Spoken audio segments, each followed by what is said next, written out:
तो चलिए बिना किसी देरी के सीधे आज के इस विश्लेषण में चलते हैं। आज हम सोर्स मटेरियल के आधार पर एक ऐसे आने वाले खतरे को समझने की कोशिश करेंगे जो 2026 में पूरी दुनिया के तापमान को हिलाकर रख देने वाला है। हम बात कर रहे हैं 2026 के सुपर एल नीनो की। यकीन मानिए, ये कोई आम मौसम का बदलाव नहीं है, बल्कि एक ऐसी क्लाइमेट एनॉमली है जो हम सबकी जिंदगी पर बहुत गहरा असर डालने वाली है। इस आने वाले इवेंट की गंभीरता को समझने के लिए हमें थोड़ा पीछे इतिहास के पन्नों में जाना होगा। 1877 का वो खौफनाक ग्लोबल अकाल। देखिए, सोचिए, 1877 की गर्मियों में मद्रास प्रेसिडेंसी में 2 करोड़ लोग भूख से मारे गए। उसी साल चीन में 2 से 3 करोड़ लोगों की जान चली गई। अमेरिका के मिनेसोटा में तो सर्दियां आई ही नहीं, लोग इसे the year without the winter कहते हैं। और ब्राजील में 20 लाख लोग मारे गए। ये कोई जंग या बीमारी नहीं थी, ये एक एक्सट्रीम प्राकृतिक घटना का ही नतीजा था। तो आज की इस चर्चा का एजेंडा बिल्कुल साफ है। हम 1877 के अकाल से शुरुआत करके समझेंगे कि आखिर अल नीनो क्या है, 2026 का सुपर अल नीनो कैसा होगा, इसके भारत पर क्या 4 बड़े प्रभाव पड़ेंगे, हीट वेव्स के कुछ छुपे हुए खतरे क्या हैं, और सबसे जरूरी बात, हम क्या कदम उठा सकते हैं। तो आगे बढ़ते हैं अपने पहले सवाल पर। आखिर ये अल नीनो है क्या, और समुद्री हवाओं के बदलने का ये क्या चक्कर है? प्रशांत महासागर यानी पैसिफिक ओशन की हवाओं का एक छोटा सा बदलाव सब कुछ उलट-पुलट कर सकता है।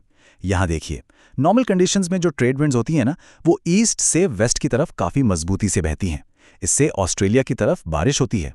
लेकिन अल नीनो कंडीशंस में ये हवाएं अचानक कमज़ोर पड़ जाती हैं। जो गर्म पानी है वो ईस्ट की तरफ ही रुका रह जाता है और बारिश के सारे पैटर्न पूरी तरह से बिगड़ जाते हैं। अब अगर इसे हम डिफाइन करें तो अल नीनो एक नेचुरल क्लाइमेट फिनोमिनन है। 17वीं सदी में पेरू के मछुआरों ने इसे एक बड़ा ही प्यारा सा नाम दिया था, अल नीनो, जिसका मतलब होता है एक छोटा बच्चा।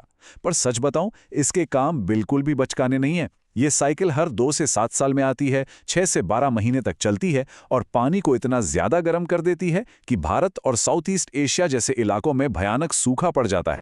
अब आते हैं अपने अगले हिस्से पर, 2026 का सुपर अल नीनो, और कैसे इसका और क्लाइमेट चेंज का टकराव एक बहुत ही डरावना रूप लेने वाला है। देखिए, क्लाइमेट चेंज की वजह से हमारी धरती का बेसलाइन तापमान पहले ही 1.4 डिग्री सेल्सियस बढ़ चुका है। अब रिपोर्ट्स बताती हैं कि 2026 का सुपर एल नीनो इसमें 1.5 डिग्री और जोड़ देगा। जरा हिसाब लगाइए, 1.4 + 1.5 ये होता है कुल मिलाकर 2.9 डिग्री सेल्सियस की बढ़ोतरी। इंसानी इतिहास में इतनी बड़ी टेम्परेचर एनोमली आज तक नहीं देखी गई है। इस पूरी सिचुएशन को ऐसे इमेजिन कीजिए जैसे एक कमरा पहले से ही 40 डिग्री पर तप रहा हो और कोई अंदर आके हीटर भी फुल पर चालू कर दे। जब समंदर के इन अरबों लीटर गर्म पानी का असर हमारे वातावरण पर पड़ेगा तो 2026 की गर्मियां रिकॉर्ड्स में आज तक की सबसे गर्म और जानलेवा साबित हो सकती हैं। अब आगे बढ़ते हैं और देखते हैं कि इस सबका हमारे देश की अर्थव्यवस्था और आम जीवन पर क्या असर होगा। भारत पर इसके 4 बड़े प्रभाव। भारत के लिए इसकी टाइमिंग बहुत ही खराब है। अनुमान है कि एल नीनो के पीक पर पहुंचने के 61% चांस ठीक उस वक्त हैं जब हमारा मॉनसून अपने चरम पर होना चाहिए।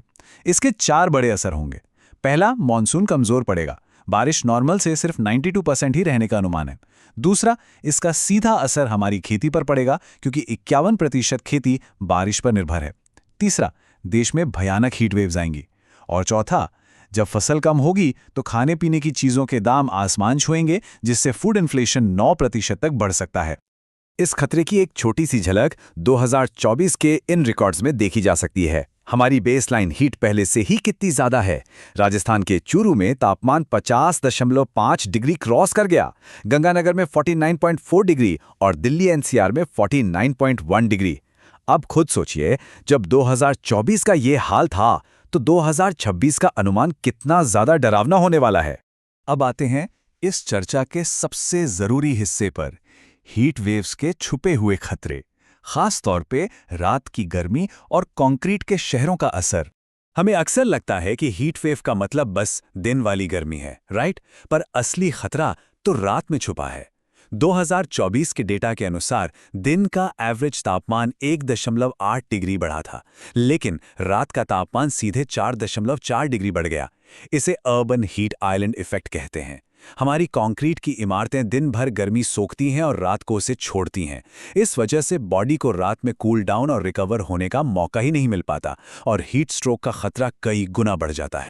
और इस जानलेवा गर्मी का सबसे बड़ा आर्थिक बोझ किसके कंधों पर आता है? हमारे देश के 38 करोड़ इनफॉर्मल वर्कर्स पर। जो लोग बाहर सड़कों पर काम करते हैं, उनके लिए तापमान में सिर्फ 1 डिग्री सेल्सियस की बढ़ोतरी उनकी कमाई को 14% तक गिरा देती है। और सिवियर हीट वेव्स के दौरान तो ये नुकसान 40% तक चला जाता है, क्योंकि वो जो थोड़ा बहुत कमाते भी है ना, वो सब पानी, दवाएं और बर्फ जैसी ज़रूरी चीज़ों पर ही खर्च हो जाता है। अब जरा इन मौत के आंकड़ों को देखिए। इनमें एक बहुत बड़ा और चौंकाने वाला अंतर है। सरकारी एजेंसीज जैसे एनसीआरबी और आईएमडी का डेटा बताता है कि मौतों का आंकड़ा 10 से 20 हज़ार के बीच है, लेकिन इंडिपेंडेंट रिसर्च कुछ और ही बताती है। उनके मुताबिक हर साल करीब 1.5 लाख लोग इस गर्मी की भेंट चढ़ जाते हैं। ऐसा इसलिए होता है क्योंकि डेथ सर्टिफिकेट पर मौत की वजह अक्सर कार्डियक अरेस्ट या डिहाइड्रेशन लिखी जाती है। जो असली ट्रिगर था, यानी कि वो भयंकर गर्मी, उसे अक्सर रिकॉर्ड ही नहीं किया जाता। सोर्स मटेरियल से एक और बहुत बड़ी पॉलिसी इशू निकल कर आती है, वो ये कि भारत में हीट वेव्स को ऑफिशियली नोटिफाइड डिजास्टर यानी अधिसूचित आपदा माना ही नहीं जाता। इसका सीधा सा मतलब ये है कि बाकी प्राकृतिक आपदाओं की तरह हीट वेव के पीड़ित परिवारों को सरकार कानूनी तौर पर वो 4 लाख रुपए का अनिवार्य मुआवजा देने के लिए बाध्य नहीं है। ये एक छोटी सी क्लासिफिकेशन कैटेगरी जमीनी स्तर पर मिलने वाले रिलीफ और सपोर्ट को पूरी तरह से रोक देती है। तो अब आखिर में सबसे बड़ा सवाल, हम क्या कर सकते हैं? इस स्थिति से निपटने के लिए कुछ प्रैक्टिकल और एक्शन लेने लायक कदम क्या हैं? ये 12 डिग्री सेल्सियस का नंबर देखिए। पैदल चलने वालों के लेवल पर तापमान को पूरे 12 डिग्री तक कम किया जा सकता है और इसके लिए किसी महंगी मशीन की जरूरत नहीं है। ये काम हमारे पेड़ पौधे अपनी नेचुरल कूलिंग पावर से बहुत आसानी से कर सकते हैं। लेकिन असलियत में हम कर क्या रहे हैं? हमारे काम इसके बिल्कुल उल्टे हैं। डेटा दिखाता है कि डेवलपमेंट के नाम पर हम 18 स्क्वायर किलोमीटर के पुराने और बड़े पेड़ काट रहे हैं और उसके बदले लगाते हैं सिर्फ 1 स्क्वायर किलोमीटर नए छोटे पौधे। और सबसे दुख की बात यह है कि इन नए पौधों में से भी 90% बिना बड़े हुए ही मर जाते हैं। ये इक्वेशन तो कहीं से भी फिट नहीं बैठती। 2024 की ही बात करें तो हमने कई बड़े डिफॉरेस्टेशन हॉटस्पॉट्स देखे हैं। मुंबई के मैंग्रोव्स, दिल्ली का रिज फॉरेस्ट, गढ़चिरौली के माइनिंग जोन्स, नासिक के 100 साल पुराने बरगद के पेड़ और हसदेव का जंगल। देखिए, नए पौधे लगाना अच्छी बात है, पर उससे कहीं ज्यादा असरदार है उन पुराने और बड़े पेड़ों को कटना से बचाना, जो इस वक्त हमारी ढाल बनकर खड़े हैं। अगर हम अपने लेवल पर बात करें तो खुद को और अपने आसपास के लोगों को बचाने के लिए कुछ बहुत बेसिक लेकिन जरूरी कदम उठाने होंगे। पुराने पेड़ों को बचाने में अपना सहयोग दें। दोपहर 12 से 4 बजे तक बाहर जाने से बचें। अपने पास हाइड्रेशन के लिए हमेशा ORS रखें। और हाँ, आपके घर या आसपास जो भी डिलीवरी या कंस्ट्रक्शन वर्कर्स आते हैं ना, उन्हें ठंडा पानी और छांव जरूर ऑफर करें। ये हमारी पहली लाइन ऑफ डिफेंस है। इसके अलावा लॉन्ग टर्म बेसलाइन टेम्परेचर को कम करने पर भी ध्यान देना होगा। इस चार्ट को देखिए। आज भी भारत की 70% बिजली कोयले से आती है, जो क्लाइमेट चेंज की आग में घी का काम कर रहे हैं। लेकिन अच्छी बात यह है कि सोलर पैनल्स अब काफी अफोर्डेबल हो गए हैं। घरों में कोयले से बनी बिजली पर अपनी निर्भरता कम करके सोलर एनर्जी को अपनाना एक बहुत बड़ा और इम्पैक्टफुल कदम साबित हो सकता है। अपनी इस चर्चा को हम एक आखिरी सवाल के साथ खत्म करना चाहेंगे, जो थोड़ा हिला देने वाला है। क्या हम वाकई एक ऐसे फ्यूचर के लिए तैयार हैं, या हमने उसे चुपचाप मान लिया है जहां आने वाले वक्त में बच्चों के लिए नॉर्मल गर्मियों का मतलब होगा 45 डिग्री सेल्सियस की वो जानलेवा गर्मी बर्दाश्त करना? क्या हम इस बढ़ते ग्लोबल तापमान के साथ जीने के लिए तैयार हैं? हमें अभी से सोचना भी होगा और एक्शन भी लेना होगा।